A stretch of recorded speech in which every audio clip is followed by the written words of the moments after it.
ক্ষমা করবো না, আমার পরেই তিনি আসবেন। মুফতি আমির হামজা আমার প্রিয় ভাই।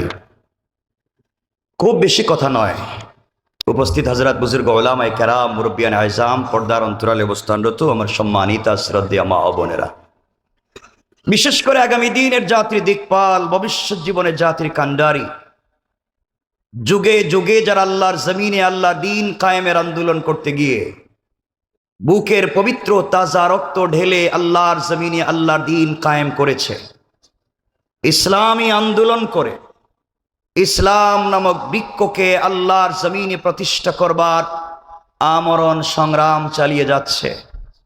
আমার কলিজার টুকরা, প্রাণের চেয়ে আপন ছাত্র, তরুণ, যুবক বন্ধুগণ, আলোচনার শুরুতেই আমার পক্ষ থেকে সকলকে আন্তরিক মোবারকবাদ, শুভেচ্ছা জানিয়ে আল্লাহ পাক রব্বুল ইজ্জত ওয়াল জালালের শাহী দরবারে শুকরগুজার হচ্ছি যে আল্লাহ আজকের মোবারক তাফসীরে আমাদেরকে একত্রিত করেছেন।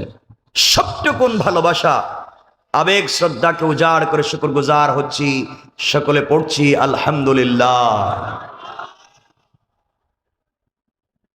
আমরা প্রথমেই স্মরণ করছি এই বিজয়ের মাসে, এই সুজলা সুফলা শস্য শ্যামলা স্বচ্ছ শুভ্রোজ্জ্বল সোনার বাংলাদেশ আমাদেরকে উপহার দেওয়ার জন্য 1971 সনে যারা শহীদ হয়েছেন আমরা স্মরণ করছি।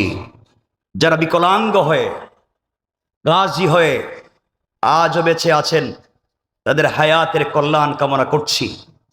পাশাপাশি এই সুন্দর সমাজ বিনির্মাণে আমাদেরকে চমৎকার করে বসতে দেবার সুযোগ করে দিয়ে স্বাধীনতার সর্বোচ্চটুকুন স্বাদ আস্বাদন করাবার সুযোগ যারা তৈরি করে দিলেন, এই জুলাই আগস্টের বিপ্লবের মধ্য দিয়ে যারা শহীদ হয়েছে, আমরা আল্লাহর কাছে কামনা করছি আল্লাহ যেন তাদেরকে জান্নাতুল ফিরদাউস নসিব করে। যারা আন্দোলনে শহীদ হয়েছেন তাদের পরিবারকে আল্লাহ যেন সবরে জামিল নসিব ফরমায়। যারা আজ বিভিন্ন হসপিটালে মৃত্যু যন্ত্রণায় কাতরাচ্ছে, বিকলাঙ্গ হয়েছে, প্রতিবন্ধী হয়েছে, জীবন যৌবন বিসর্জন করেছে এই জনপদের জন্য, এই জনপদের শান্তির জন্য, আমরা আল্লাহর কাছে কায়েমুন বাইককে আল্লাহর কাছে আমরা বলতে পারি, আল্লাহ তাদের এই রক্ত, তাদের এই অবদান, তাদের এই কৃতিত্বের কারণে এই পুণ্যভূমি বাংলাদেশে এই 56,000 বর্গ মাইলে আপনি কোরআনের রাজকে, কোরআনের বিধানকে কায়েম করে দিন। খুব বেশি কথা নয়, কোরআনে কারীমের 13 নম্বর পারা 14 নম্বর সূরা, সূরা ইব্রাহিমের প্রথম থেকে আমরা তেলাওয়াত শুনেছি। রব বলেছেন আলিফ লাম রা। এখানে আমরা কথা বলতে পারবো না, যেহেতু এটা হুরুফে মুকাত্তাআত, সাংকেতিক চিহ্ন। এটা বন্ধুই বলতে পারে বন্ধুর সঙ্গে কেমনে কথা বলছে, অর্থাৎ কোনো চায়ের দোকানে বসে কোনো বন্ধু কথা বলছে, দোস্ত ওই যে গতকালকে একটা কথা বলছিলাম তোর মনে আছে? 100 জন মানুষের ভিতরে বন্ধুই বলতে পারে গতকালকে কি কথা বলেছিল। এটা সাংকেতিক ধ্বনি বলেছে, কেউ বুঝেনি। রব রসুলে পাকের সঙ্গে মেরাজে কি কথা বলেছিলেন, এই সাংকেতিক ধ্বনি ব্যবহার করার জন্য দিয়েছেন হুরুফে মুকাত্তাআত। বলছেন আলিফ লাম রা। বন্ধু ওই যে মেরাজের রাত্রে তোমার সঙ্গে যে কথা বলেছিলাম, ওই যে ওঠা, কেউ বুঝেনি, তোমাকে বুঝাবার জন্য বলেছি আলিফ লাম রা, আলিফ লাম মিম, কাফ হা ইয়া আইন সাদ তা সিন মিম। এটা আল্লাহ জানেন আর তার রাসূল জানেন। আমরা এটাকে এখানে রাখলাম, পরবর্তী আলোচনার দিকে যাব। এরপরে যে শব্দ আল্লাহ বলেছেন কিতাবুন, কোরআন এমন একটা কিতাব, আনজালনাহু ইলাইকা, রাসূল যে আপনার প্রতি অবতীর্ণ করেছেন আপনার মহান প্রতিপালক। কেন অবতীর্ণ করেছেন? এই কোরআন দিয়ে আপনি কি করবেন? এই কোরআন দিয়ে আপনি কেউ মারা গেলে তার বাড়িতে 10 জন মিলে খতম পড়বেন। এই কোরআন দিয়ে জানাজার জিয়ারত পড়বেন। এই কোরআন দিয়ে শবে বরাত আর শবে কদর খতম পড়বেন। এই কোরআন দিয়ে রমজানুল মুবারকে শুধুমাত্র তারাবিহের সালাত পড়বেন। এই কোরআন দিয়ে আপনি তাবিজ আর কবজ দিবেন না? কোন কাজে এই পুরো কোরআনকে আল্লাহ তাআলা নাজিল করেছেন? আল্লাহ বলছেন লিতুখরিজান নাসা মিনাজ যুলুমাত ইলান নূর। রব বলেছেন পুরো দুনিয়া যদি অন্ধকারাচ্ছন্ন হয়ে যায়, এই অন্ধকারাচ্ছন্ন সমাজকে আলোকিত করবার জন্য একটা ম্যাগনেটিক লাইট, একটা বাস্তব চুম্বক 30 পারাল কোরআনকে সংবিধান হিসাবে দিয়েছেন, যেন পুরা জাতিকে, পুরা সৃষ্টিকে অন্ধকার থেকে আলোর পথ দেখাতে পারে। লিতুখরিজান নাস মিনাজ যুলুমাতি ইলান নূর, অন্ধকার থেকে আলোর পথ দেখাবার জন্যে আল্লাহ দিয়েছেন একটা কিতাব, যার নাম, আওয়াজ করে বলেন, যার নাম। আমার বন্ধুগণ, কোরআন নিয়ে আমরা খুব সংক্ষেপ কথা বলবো, খুব সংক্ষেপ। 9:30 আমরা কথা ছেড়ে দেবো ইনশাল্লাহ। ভাই 9:30 চলে আসবে, 9:30 এখানে বসে যাবে, আমি কথা বলে আসলাম, এই যে লম্বা কথা নয়। এই যে আমরা এখানে বসেছি, মনে রাখবেন মুসলমানেরা, আজকে জুলাই আগস্টের বিপ্লবের পরে যারা জীবন দিয়ে এই দেশটাকে আমাদের হাতে উঠিয়ে দিয়েছে, আজকে যারা বিভিন্নভাবে ষড়যন্ত্র করে স্বাধীনতাকে ভুলুণ্ঠিত করবার চেষ্টা করছে, মনে রাখবেন এই দেশ মুসলমানদের দেশ, আলেম ওলামার দেশ, পীর বুজুর্গের দেশ, ওলি আব্দলের দেশ, দশ কুতুবের দেশ, মাদ্রাসা মসজিদের দেশ, আসান ইকামতের দেশ, কোরআন সুন্নাহর দেশ, ইসলামী আন্দোলনের কর্মীর দেশ। এদেশের বিরুদ্ধে যদি কেউ তার চক্ষু আগে আনে, 10 লক্ষ ইসলামী আন্দোলনের কর্মী জিন্দা, ওদের অস্তিত্ব বাংলাদেশে থাকবে না।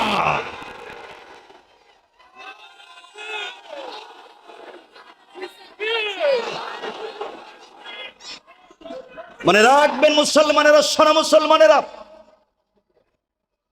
এই বাংলাদেশকে যারা অস্থিতিশীল করতে চায়, যারা এই তরুণ জওয়ান যুবকদের রক্তের উপর দিয়ে ক্ষমতায় যেতে চায়, আমরা বলে দিচ্ছি এই ক্ষমতার জন্য শুধু একটা নির্বাচনের জন্য যুবকেরা জীবন দেয় নাই। বাংলাদেশ থেকে পুরা ফ্যাসিস্ট সিস্টেমকে বিলুপ্ত করে ফ্যাসিস্টের সমর্থন সহযোগী যারা, তাদেরকে পলায়ন করে যেতে হবে। মনে রাখতে হবে, এই দেশ, এই সমৃদ্ধ সোনার বাংলা, এটা আজও আমাদের কাছে আমানত। আমি খুব সংক্ষেপ করে কথাগুলো বলছি, মনে রাখবেন, যারা বিভিন্নভাবে বিভিন্ন কৌশলে এই জমিন থেকে আল্লাহর দ্বীনকে মুছে দেবার ষড়যন্ত্র করে, মনে রাখবেন, হামলা মামলা জেল জুলুম দিয়েও এই দেশের এই জনপদ থেকে দ্বীনকে, ইসলামী আন্দোলনের কর্মীদেরকে মুছে দেওয়া যায় নাই। আজকে যারা গাড়ি বাড়ি মিল ফ্যাক্টরি কোটি টাকার বাড়ি ফেলে দিয়ে জঙ্গলে ঘুমায়, ঘর বাড়ি ছেড়ে পলায়ন করেছে, আজকেও যারা মিথ্যা মামলা হামলা চাঁদাবাজি করে সন্ত্রাসী বদমাইশি করে সাধারণ মানুষের না বিশ্বাস তুলেছে, তারাও তাদের মতো পলায়ন করতে হবে, ঠিক না বলে? মনে রাখতে হবে, এই দেশকে কোরআন সুন্নাহর ভিত্তিতে, কোরআন সুন্নাহর আলোকে মানুষের কাছে পৌঁছে দিতে হবে। এই মেসেজটুকুন যে জমিন আল্লাহ, এই জমিনে শুধুমাত্র কেবলমাত্র হুকুম চলবে আল্লাহর, আর তরিকা চলবে রসুলের। আল্লাহর জমিনে আল্লাহর হুকুম আর রসুলের তরিকা ছাড়া বিকল্প কারো বাপের, কারো বাবার, কারো স্বামীর, কারো ব্যক্তির, কারো পীরের কোন মতাদর্শ প্রতিষ্ঠিত করতে দেওয়া যাবে না। আল্লাহর জমিনে প্রতিষ্ঠিত হবে শুধুমাত্র আল্লাহর কোরআন আর রসুলে পাকের মতো আদর্শ, ঠিক কিনা বলেন? খুব সংক্ষেপ। এই জন্য আমাদেরকে দ্বীনের জন্য একীভূত হতে হবে, ফিতনা মুক্ত সমাজ বিনির্মাণ করতে আমাদেরকে এগিয়ে আসতে হবে। জওয়ানেরা, তোমাদেরকে বলছি, যুবকেরা শোনো, তোমার আমার ভাই মুআজ আর মুআউবিস রসুলে পাকের সঙ্গে প্রতিযোগিতা করে শহীদ হয়ে জান্নাতে চলে গেল। তলহা, জুবাইর, হানজালা, হামজা, জাফর, খালিদ ইবনুল ওয়ালিদ, আব্দুল্লাহ বিন রওয়াহা, তারাও স্বেচ্ছায় জীবন দিলেন, বিসর্জন করলেন, আল্লাহর জমিনে দ্বীন জিন্দা করবার গল্প তৈরি করে গিয়েছেন। আমরাও আগামী 100 বছর পরে যেই প্রজন্ম আসবে, তাদের কাছে একটা গল্প তৈরি করে দিয়ে যেতে চাই যে তোমাদের ভাইয়েরা এই দেশে দ্বীন জিন্দা করবার জন্য জীবন দিয়েছে, ভারতের গোলামি করবার জন্য না। নারায়ে তাকবীর, নারায়ে তাকবীর। আল কোরআনের আলো জিন্দাবাদ, জিন্দাবাদ, জিন্দাবাদ, জিন্দাবাদ। বন্ধুগণ, কষ্ট হচ্ছে আপনাদের? আমিও লম্বা সময় মাঠে ছিলাম না, আপনারা জানেন। অনেকেই বাধ্য হয়ে আমাকেও দেশের বাইরে থাকতে হয়েছে, কতদিন ছিলাম না। আমি শুধু এতটুকুন বলতে চাই, জওয়ানেরা তোদেরকে বলছি, এই যুবকেরা তোমাদেরকে আবার বলছি, আমরাই পারবো, আমরাই পারবো। মনে রাখবেন যুবক, তোমাদেরকে বলছি, পড়ালেখায় মন দাও। শিক্ষাই একটা জাতিকে, শিক্ষাই একজন ব্যক্তিকে তার কল্পনার চাইতেও বেশি দূর নিয়ে যেতে পারে। এজন্য আমাদেরকে বেশি করে পড়তে হবে, চর্চা করতে হবে, কোরআনকে থিসিস করতে হবে, কোরআনকে অ্যানালাইজ করতে হবে। দেখো মাজলুমের পক্ষে কোরআন কি কথা বলছে, আমরা সেদিকে যাচ্ছি। আমার মুসলমান বন্ধুগণ, গভীর মনোযোগ। জমিনে যখন জুলুম ছড়িয়ে পড়ে, জালেমদের আনাগুনা যখন জমিনে বেড়ে যায়, আল্লাহ রাব্বুল ইজ্জত ওয়াল জালাল কোরআনে কারীমে তার বন্ধু হাবিবুল্লাহ রাসূল পাক সাল্লাল্লাহু আলাইহি ওয়াসাল্লামকে কি মেসেজ দিলেন, কি ইনফরমেশন বার্তা দিলেন আমাদেরকে বোঝাবার জন্য। আল্লাহ কোরআনে বলছেন, ওয়ামা লাকুম লা তুকাতিলুনা ফি সাবিলিল্লাহ।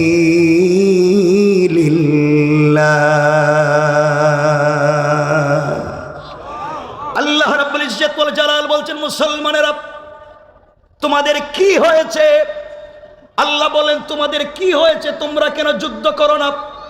তোমরা কেন কিতাল করো না? তোমরা কেন প্রতিবাদ করো না? তোমরা কেন প্রতিরোধ গড়ে তুলো না? তোমরা কেন ঐক্যবদ্ধ হও না?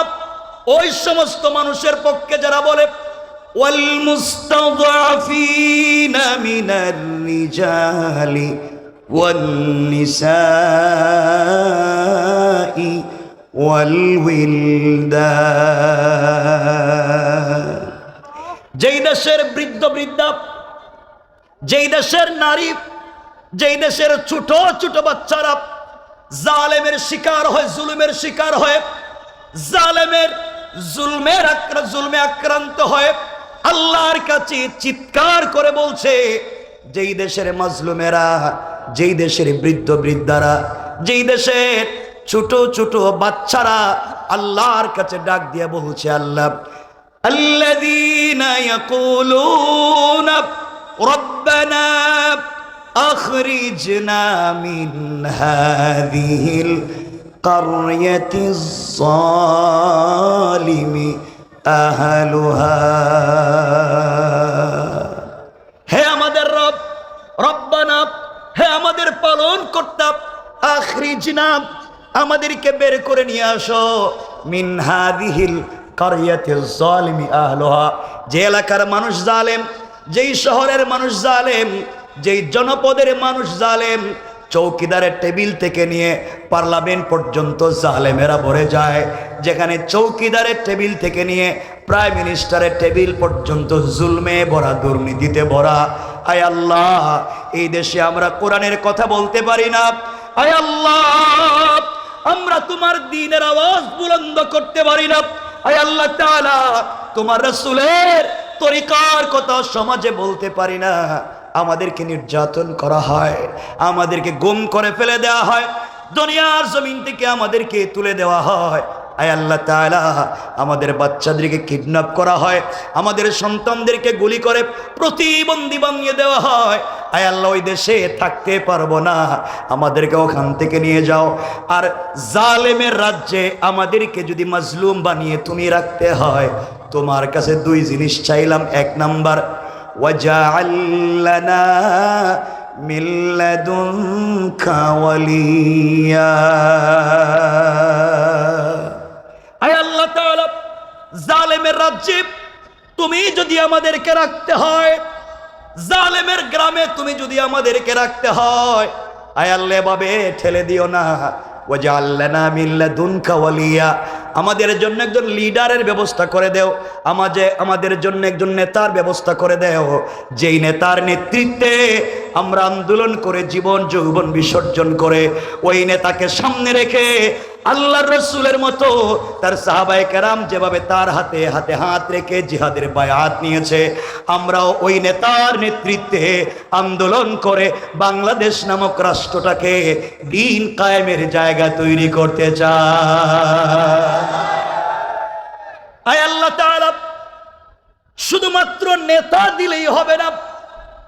আমরা জানি তুমি শুধু নেতা দিলেই বিজয় আসবে না। রাসূল পাককে বদরের যুদ্ধে নেতা বানিয়েছ, এরপরও সাহায্য দিয়েছ।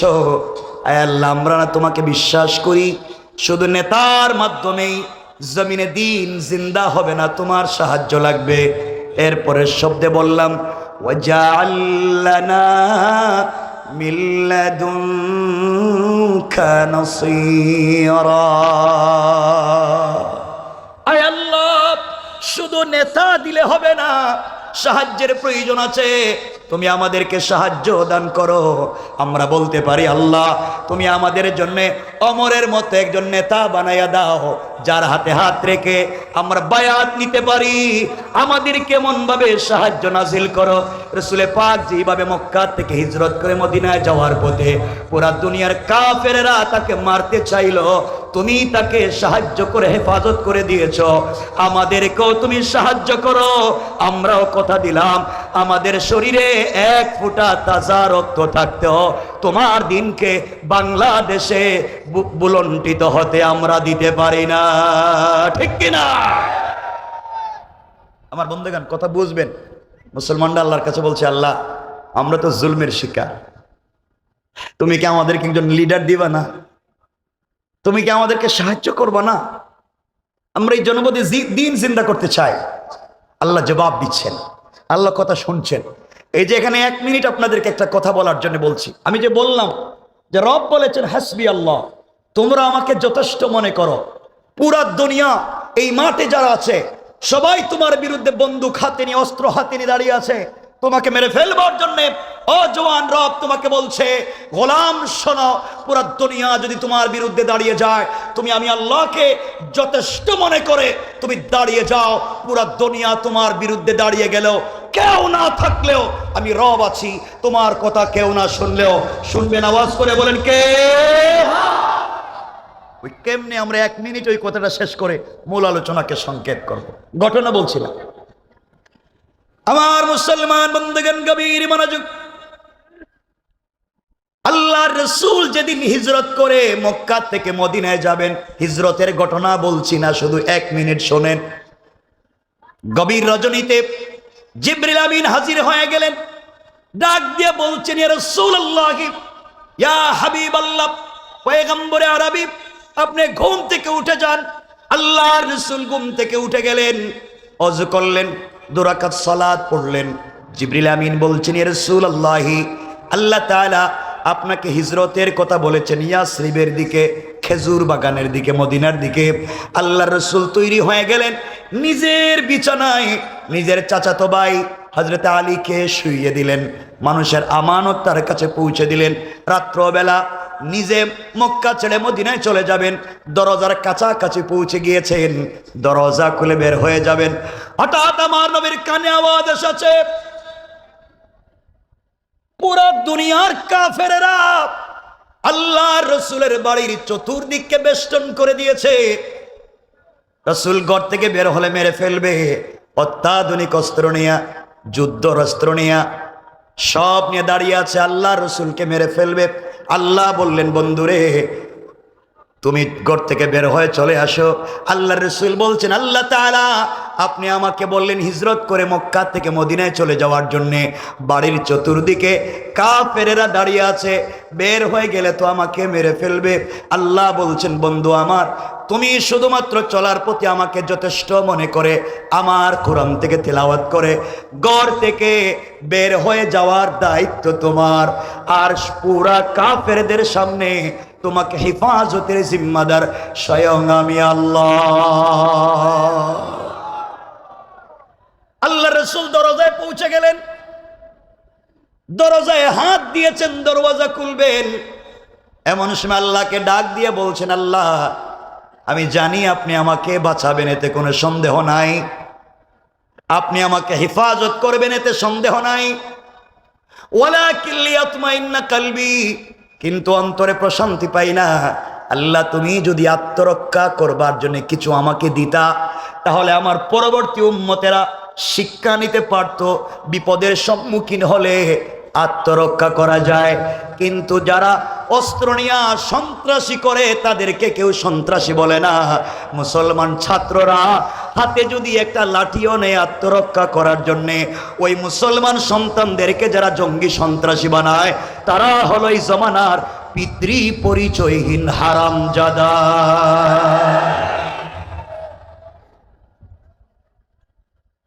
আমার মুসলমান বন্ধুগণ, কথাগুলা দিল দিয়া শোনেন। আল্লাহ বলছেন, বন্ধুরে কথা দিয়েছি তোমাকে হেফাজত করব গোটা দুনিয়ার সামনে, এরপরে তুমি আমাকে বলছো আত্মরক্ষার ব্যবস্থা করে দিতে। বন্ধু, হাতের মধ্যে কিছু কঙ্কর নিতে পারো, হাতের মধ্যে কিছু বালি নিতে পারো, হাতের মধ্যে কিছু পাথর নিতে পারো, আমাকে যথেষ্ট মনে করে কোরআন থেকে এখানে একটা ফু দিয়া সামনের দিকে নিক্ষেপ করতে পারো, কেউ তোমাকে দেখবে না। আল্লাহ রাসূল মুস্কি হেসে বলছেন, আল্লাহ তাআলা আমাকে আপনি বললেন ওদের হাতে অত্যাধুনিক অস্ত্র, ওরা ট্যাঙ্ক নিয়ে নেমে যায়, আমাদের ছাত্ররা রাস্তায় নামছে খালি হাতে, ওরা ইচ্ছা মতো পাখির মতো গুলি করেছে। মনে রাখবেন এই দিন তো শেষ হয়ে গেল, দুনিয়ায়ও আজকে কিয়ামতের আগ পর্যন্ত জবাবদিহি করতে হবে আল্লাহর আদালতে। আল্লাহর সামনে তোমাদেরকে আসামি বানাই আমরা বিচার দিলাম, কোন ঠিক কিনা? আমার বন্ধুগণ, এক পর্যায়ে আল্লাহ ডাক দিয়ে বলছেন, বন্ধুরে কঙ্কর গুলার দায়িত্ব তোমার, নিক্ষেপ করার হেফাজতের জিম্মাদার আমি। সংক্ষেপ কথা, রসুলে পাক বালি অথবা কঙ্কর অথবা পাথর হাতে নিলেন, দরওয়াজা খুললেন, সামনের দিকে নিক্ষেপ করলেন, ডাইনে বামে পিছনে চতুর্দিকে কাফের।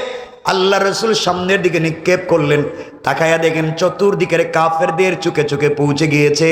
কেউ আল্লাহ রসুলকে দেখতে পারলো না, চোখ রগড়াতে লাগলো, চোখ মুছতে লাগলো। আল্লাহ রসুল মদিনায় পৌঁছে গেলেন, কেউ তাকে মারতে পারলো না।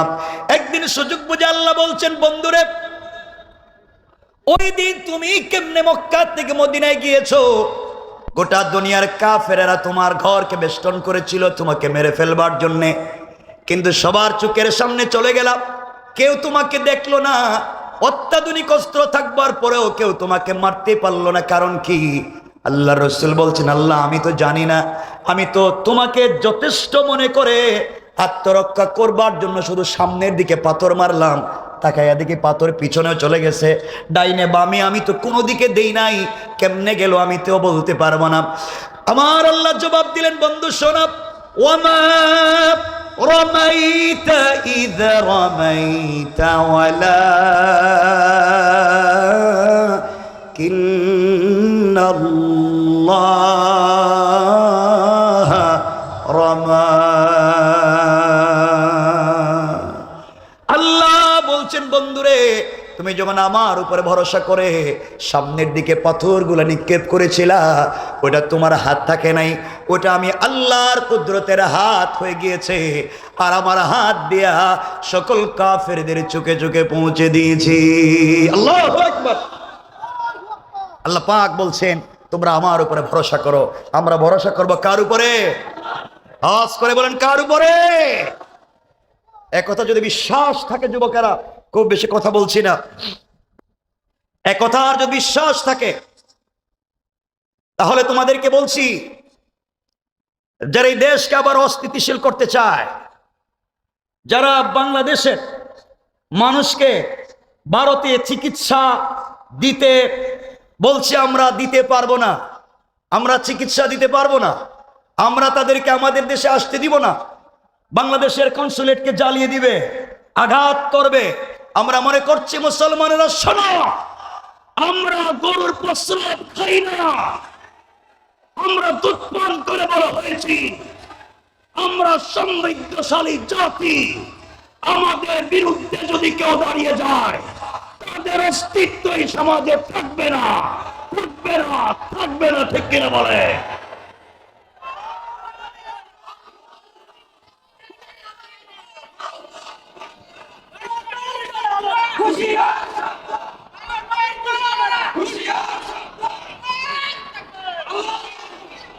শোনো মুসলমানেরা, এই সমস্ত নোংরামিকে যারা এই দেশে বসে বসে খেয়ে পরে সাপোর্ট করে, সোশ্যাল মিডিয়ায় যারা এগুলাকে দিয়ে প্রোপাগান্ডা করে, মনে রাখবেন মুসলমানেরা, আমরা একজন জওয়ান খালিদ ইবনুল ওলীদের মতো দাঁড়িয়ে যাই, ওমর ফারুকের মতো দাঁড়িয়ে যাই, হামজার মতো দাঁড়িয়ে যাই। আমরা কলিজা দিব, আমাদের মাতৃভূমি দিব না। মনে রাখবেন, আমরাই পারবো ইনশাআল্লাহ।